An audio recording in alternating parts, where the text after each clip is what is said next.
All right, this is Matthew chapter 24, verse 3. And as he sat upon the Mount of Olives, the disciples came unto him privately, saying, Tell us, when shall these things be? Question.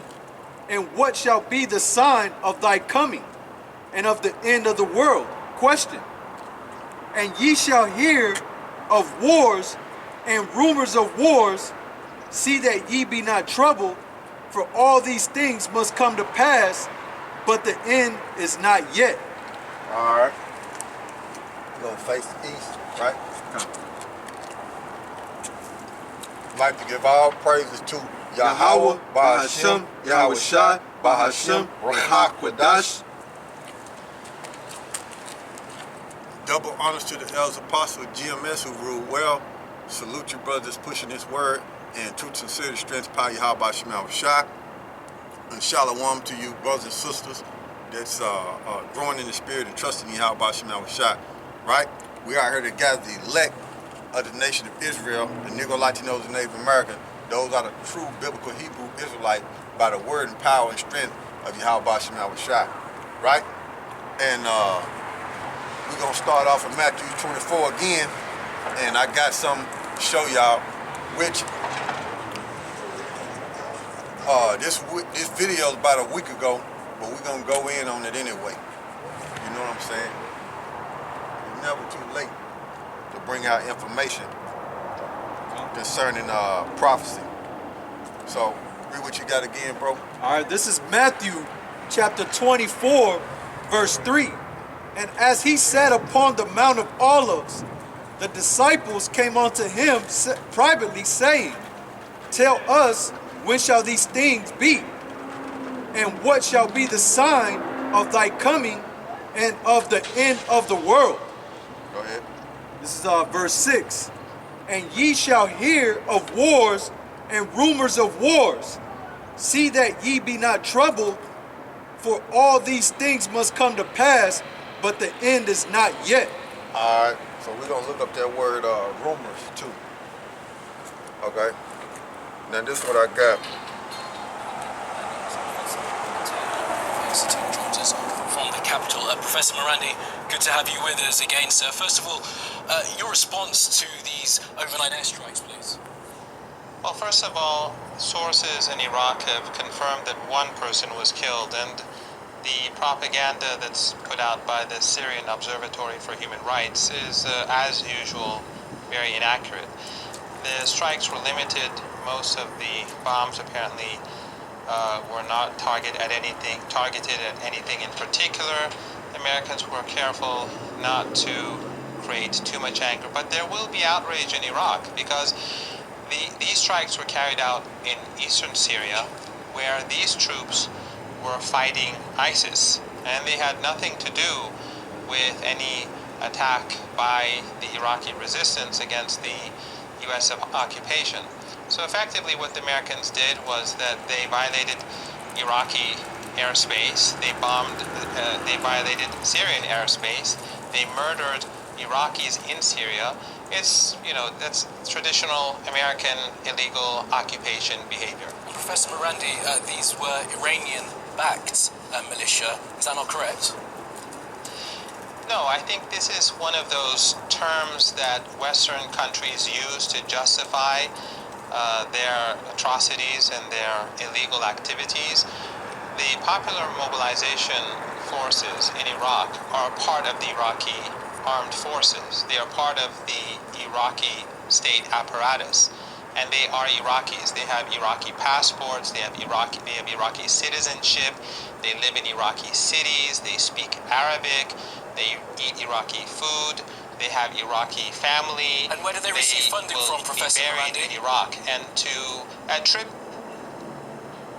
they are part of the Iraqi state apparatus. They are part of the state in Iraq.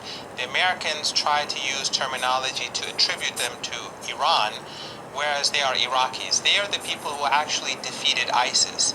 These are the forces that led the defeat of ISIS in Iraq and helped defeat them in Iraq, whereas it was the Americans who helped create the menace of ISIS and Al-Qaeda in both Iraq and Syria, as we know through the Defense Intelligence Agency document of 2012, as well as the email from Jake Sullivan in 2012, February the 12th, to Clinton, where he said in Syria, Al-Qaeda is on our side. So whereas the Americans were supporting ISIS and Al-Qaeda, the U.S. and its allies, the Iraqis, the Popular Mobilization Forces, they spearheaded the defeat of ISIS in Iraq. And the interesting thing is that no one speaks about the fact that the attacks on the American occupation bases, which are in Iraq, despite Iraqi parliament voting for them to leave, those attacks were carried out hundreds of kilometers away from where these airstrikes were carried out, where this young man was murdered. And this young man who was murdered was killed in Syria, fighting on the front line on the fight against ISIS. And we know that in Syria, in the area that is occupied by the United States, the Al-Tanf area, ISIS forces attack Syrian forces from those territories. They carry out hit-and-run operations. They go from the U.S. occupied territory, hit Syrian soldiers, and then go back into those territories. So it's obvious that the Americans want to weaken both Iraq and Syria, and they're allowing ISIS to grow stronger through such attacks. Okay, Professor Marandi in Tehran, thank you for your time. So as you can see, that's America when they did that bombing, helping mercenaries. But that's what America do. They have mercenaries, you know, and what they doing is helping mercenaries, right? So I got another source, and I'm gonna tell you, when I get this other source, I'm gonna. Matter of fact, you can read that word, rumors. All right, this is rumors in Matthew 24th chapter, verse 3. Is Strong's G 189.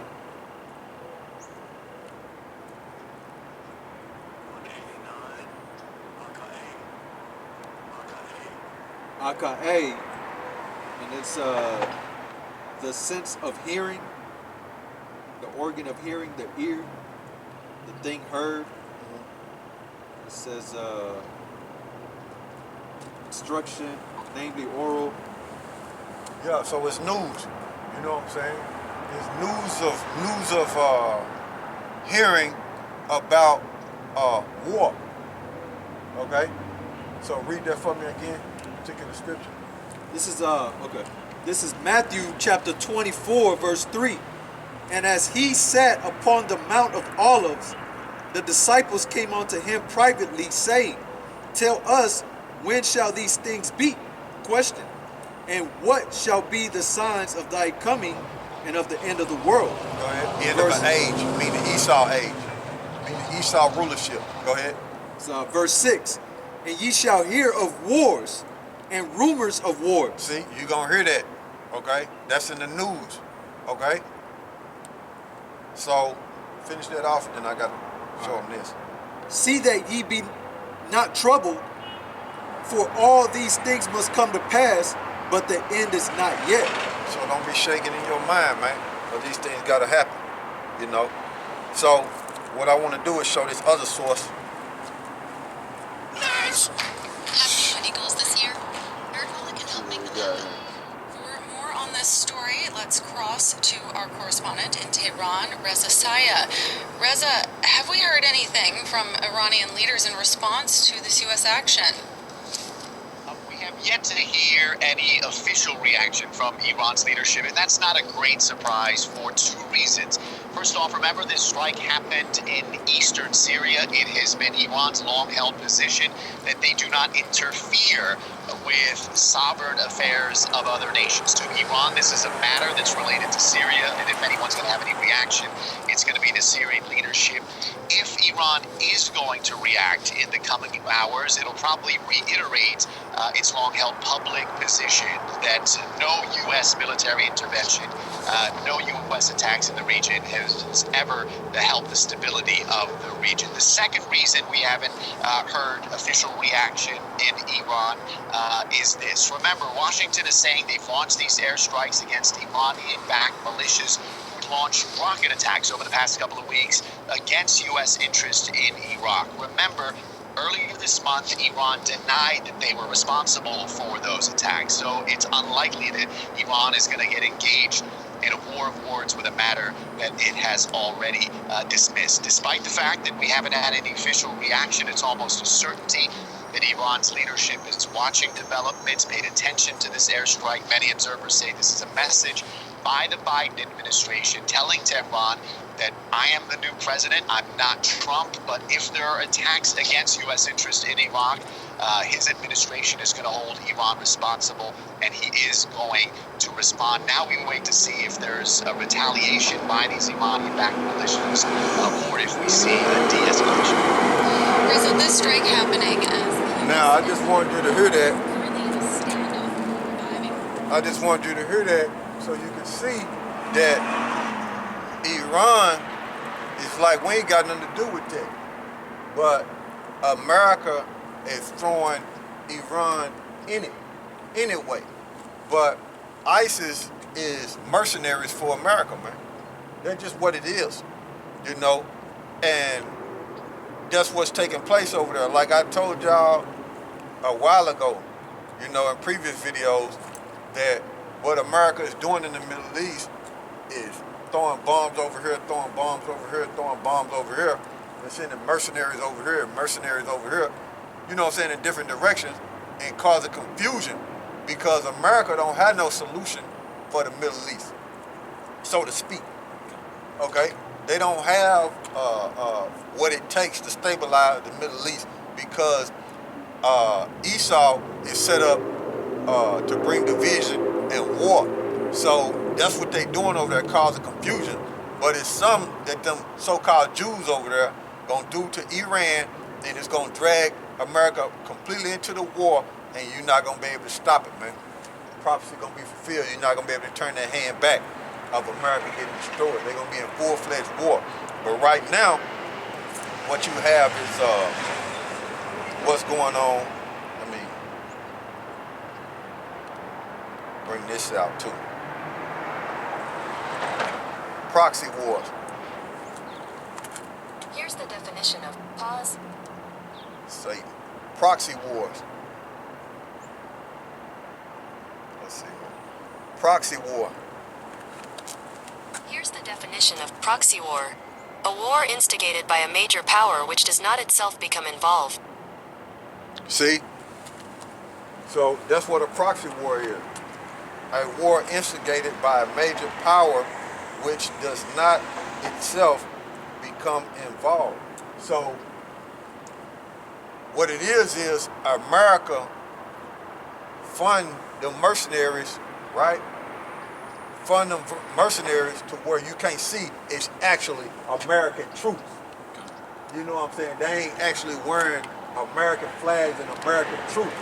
So it seems like they not involved, but they really involved, okay? Because ISIS is set up and funded by America. Everybody knows that. And in that interview, the guy said it in the first interview. You know what I'm saying? He gave you the source. So America funds mercenaries, okay? Now, what I want to do is give you something else to prove that America funds mercenaries. What we're going to do is go to Revelations. Oh, you can finish that off.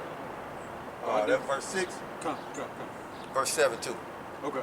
This is Matthew chapter 24, verse 7.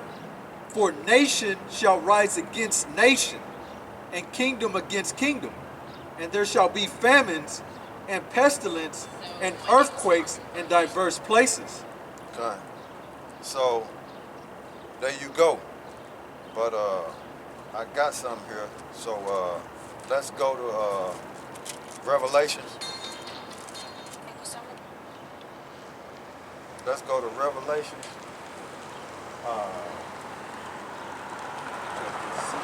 Chapter 6, verse 4. Read. you got? This is Revelation chapter 6, verse 4. Go ahead. And there went out another horse that was red, and power was given to him that sat thereon to take peace from the earth. So when you deal with that, peace from the earth is, when you look it up, it's to cause division.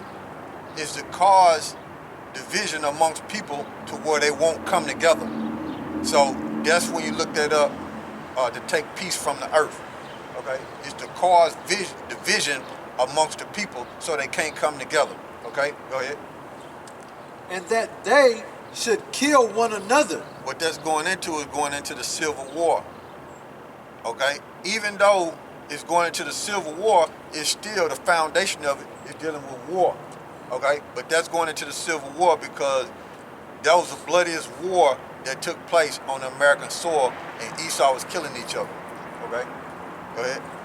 And there was given unto him a great sword. A great sword. Going back to how do we know that that's talking about Esau? Going back to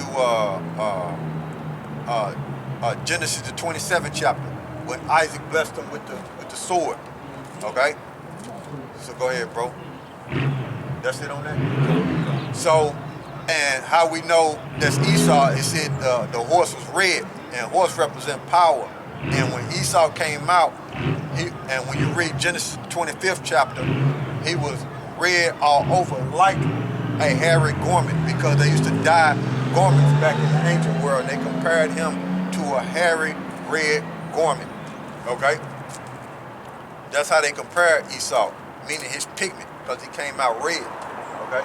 And Esau is YAHAWAH, meaning wasted away his heat, because he don't have that pigment like myself. Okay? He been stripped. His pigment been stripped, and his blood show forth through his skin. He translucent, so that's why he's his color is red. Okay. Now read that one more time. All right, this is Revelation chapter 6, verse 4. And there went out another horse that was red, and power was given to him that sat thereon to take peace from the earth. So power was given to him on the left-hand side.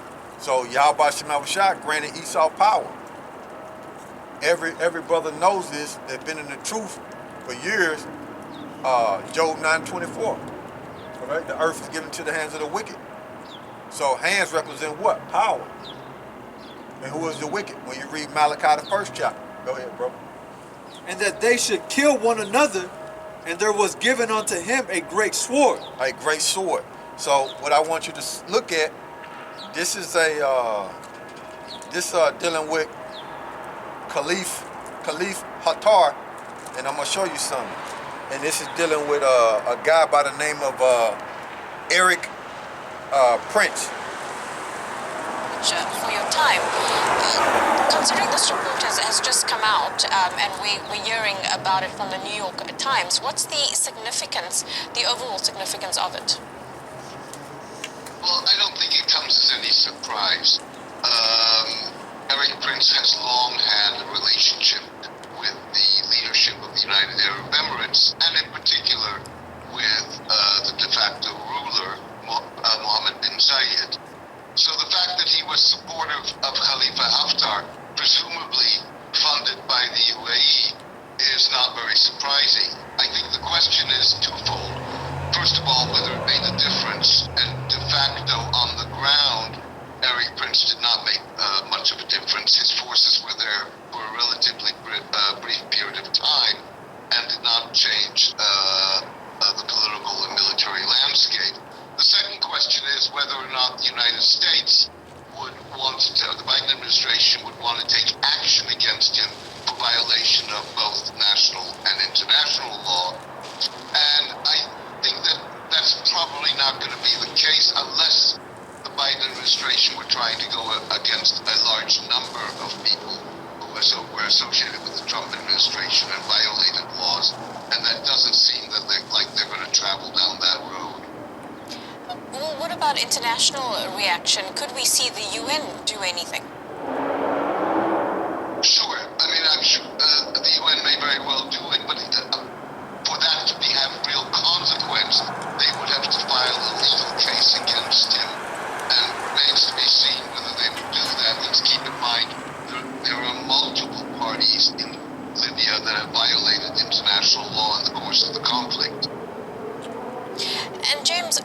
what does this relationship that Prince has now with regards to Libya speak about the Trump administration's involvement in what was happening there, considering that his sister was the former education secretary under Donald Trump, Betsy DeVos, and he's, of course, the man who founded Blackwater, the very controversial security firm?